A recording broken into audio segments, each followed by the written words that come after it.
Hey everyone, welcome back to our coin channel. Today we are diving into a humble piece of pocket change, the 5-cent coin from the United States, dated 1962. On the face it appears ordinary, worth 5 cents, common in circulation, maybe forgotten in a drawer. But if you look closely, you'll find stories engraved in metal, a design steeped in history, striking details that separate the merely common from the collectible, myths about hidden treasures and the realities behind them. By the end of this video you'll know how to examine that 1962 nickel in your collection, what features to look for, and what serious collectors are paying today. Let's begin. First, a little background. The series we are talking about is the Jefferson nickel, which began in 1938. The artist behind the design was Felix Schlag, whose depiction of Thomas Jefferson faced left on the obverse, while the reverse portrayed his beloved home, Monticello, in Virginia. This design was selected in a competition among hundreds of artists, and it resulted in one of the most enduring US coin designs. The specifications in 1962 were very much standard for the series: a diameter of 21.2 millimeters, a weight of 5.0 grams, and struck in an alloy of 75% copper and 25% nickel. The edge was plain. The mint facilities involved that year were Philadelphia, which did not use a mint mark on nickels at that time, and Denver, which used a D mint mark. Total coinage for the year, roughly 97 million from Philadelphia, and around 280 million from Denver. So from a numbers perspective, this was not a rare date, it was common in production. But as we will see, the story of value lies not just in mintage, but in condition, strike and survival. Now imagine you're in 1962, hearing the coin clink in your pocket. The nickel changes hands, sits in piggy banks, may go into vending machines. Over decades many of these nickels have wear on Jefferson's hair, on Monticello's steps. The luster has long faded. For such coins, today's value is very modest. In fact, many widely available. 1962 nickels in circulated condition are simply worth face value, 5 cents, or maybe up to 10 or 20 cents if someone notices and is generous. A good rule: unless it has exceptional features, do not expect big premiums. One guide said, most 1962 nickels found in circulation are extremely common and worth only their face value of 5 cents. So why browse your change jar for one? That's where the next chapter comes in. Let's talk about what makes some 1962 nickels appealing to collectors. First and foremost, the full steps designation. The Monticello building on the reverse has a sequence of steps below it. On many coins these steps appear flat or poorly defined, due to weak strikes, die wear, or circulation loss. But when a coin displays crisp, uninterrupted steps, collectors mark it as full steps, a desirable subcategory. Second, condition or grade. An uncirculated coin, MS, or mint state, graded MS65 or higher is far more desirable than a circulated coin. The combination of high grade plus sharp strike plus FS designation dramatically increases value. Third, mint mark. The D denotes Denver.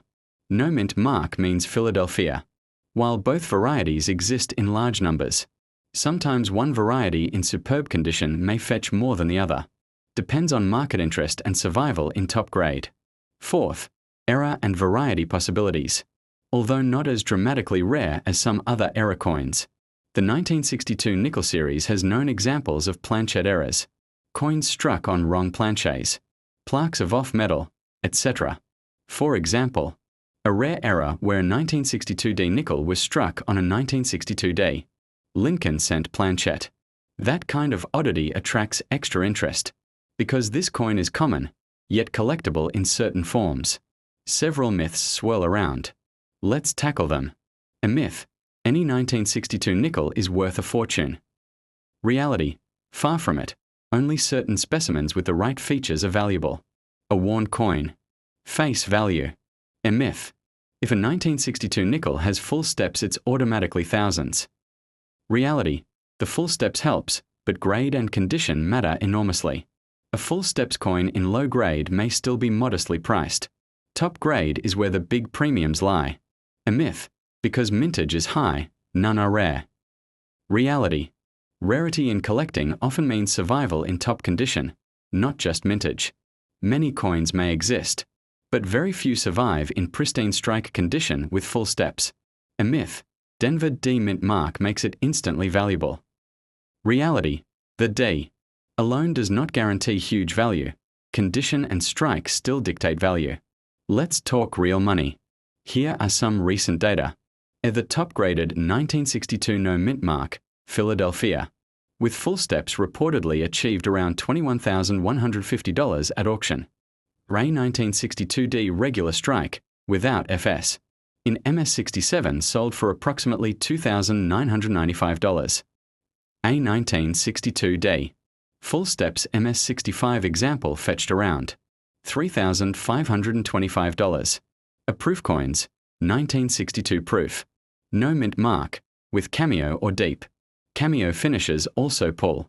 Premiums in the hundreds to over $1,000 depending on grade and finish. So what does this mean? If someone says, I found a 1962 nickel in uncirculated MS66 with full steps, they might have something worth 4 digits or more, but only under certification and market conditions. Many coins remain in lower grade and do not command large premiums. Now if you want to examine your 1962 nickel, here's a walkthrough. 1. Look at the obverse, Jefferson side. Check the date 1962, the word Liberty. In God we trust. Are they clear or worn? 2. Flip to the reverse. Find Monticello. Then focus on the stairs beneath the building. Can you count all the steps? Are they distinct? That is the full steps test. 3. Check the mint mark on Denver coins. On this design, the D should appear to the right of Monticello or near it. No mark Philadelphia. 4. Assess surface condition. Are there major scratches, wear, loss of luster, spots, toning? A collector will want minimal contact marks, sharp strike, original surfaces. 5. For high grade, consider submitting to a grading service, e.g., PCGS, NGC. They'll assess grade and special designations, like FS. 6. For error varieties, check for odd planchet appearance, copper color on nickel coin. Striking anomalies, wrong planchet, doubling, die break. If you suspect something unusual, seek expert verification. Despite being produced in large quantities, the 1962 Jefferson nickel remains relevant for several reasons. It is accessible. Many collectors can obtain. 1 for modest cost and then upgrade to better quality specimens as they learn. It teaches key numismatic concepts, importance of strike quality, condition, variety, the difference between common date and collectible specimen. It offers a tangible historical link, a coin minted in the early 1960s, used by everyday Americans, still surviving in pockets and collections today. For modern markets, as coins remain buried in estates, change jars and old rolls. Occasionally high-grade survivors surface, and those become the targets of serious bidders. So next time you hold a 1962 nickel in your hand, don't dismiss it too quickly. Yes, many are common and worth only a small amount, but with a keen eye for the details, mint mark, sharp strike, full steps, condition, you might just be holding a piece of numismatic interest with serious value potential. If you'd like, I can pull up specific auction records of 1962 nickels with images, so you can see what top examples look like. Would that be helpful? Thanks for watching. Please hit like if you enjoyed diving into this coin. Subscribe for more numismatic gems at auction. And there are mysterious myths surrounding them that might just be true. Today, we are going deep into the history of the 1999 Liberty Quarter Dollar, from how it was born in American history, to the wild myths collectors whisper about, to what these coins are really worth right now in auctions and coin markets. 1999 Liberty Quarter, hidden value you didn't know. Myths, history and auction worth. The 1999 Liberty Quarter Dollar. In 1999, the United States Mint did something revolutionary. It launched the 50-state quarters program, a new series meant to honor each of the 50 states in America. Congress passed the law in 1997. and 5 new designs were released each year in order of statehood. The idea? To celebrate American heritage while actually encouraging everyday people to collect coins. And it worked in a big way. The program started with Delaware, then Pennsylvania, New Jersey, Georgia, and Connecticut, all in 1999. Each coin had the same classic obverse, a modified portrait of George Washington, but the reverse was unique, a tribute to the state's history. Before 1999, most quarters just spent their lives in pocket change, but this series turned quarters into little pieces of American storytelling, and for some collectors, potential gold. These weren't just ordinary quarters. They were the first of a new era, a collectible run that would run through 2008 and dramatically increase hobbyist interest. People started collecting in a way that hadn't been seen since the early days of coin collecting. All 1999 quarters share the same obverse design featuring Washington, but the reverse scenes differ by state. It's not just history, it's design. Each coin tells a story. A Delaware's Caesar Rodney Ride, a Pennsylvania's Revolution themes, a New Jersey's Liberty and Prosperity, a Georgia's Peach State Pride, a Connecticut's Charter Oak Legend. Let's get real. The truth is this. Almost all 1999 quarters are still worth only 25 cents. That's right, even though they're collectible. 99.999% of them are still face value. 99.999% of state quarters are still just worth 25 cents. But here's the twist: condition, mint mark, errors, and special proof sets change everything. Some collectors swear that if the word Liberty on your coin looks weird, doubled, faded, stretched, or even cut, your quarter could be worth a fortune. And sometimes there is value, if it's a real error, not just dirt or wear. There are legitimate mint errors, things like double strikes, off-center strikes, clipped planchets, and die errors. These mistakes happen rarely, and when authenticated by grading services like PCGS or NGC, they can command serious money. Error coins can be hugely valuable, but the vast majority of supposed errors online are just circulation wear. There's a persistent rumor online about a 1999 double-struck quarter, where Liberty appears twice, and collectors claim it could sell for 6 figures. Some posts on social groups even mention prices over $100,000. But here's the honest truth from coin experts. Some double-struck and error coins do exist, but authenticity and grading are everything. Error highly graded, certified. True mint error is rare, but the published auction prices for these specific 1999 errors are nowhere near guaranteed.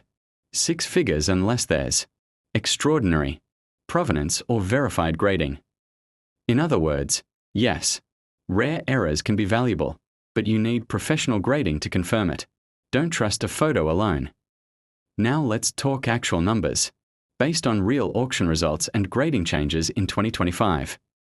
Here's what the market shows. A 1999 Silver Proof Delaware, PR70 nearly $17,250. A 1999 Pennsylvania, MS67 over $10,200. A 1999 Connecticut, MS68 over $4,300. A 1999 and D high grade. Examples, various states. Hundreds to thousands. Notice these aren't just random internet hype numbers. These are real auction sales from professional coin auction platforms. And here's the key pattern: grade matters. Coins are graded on a scale from MS60 all the way to MS70.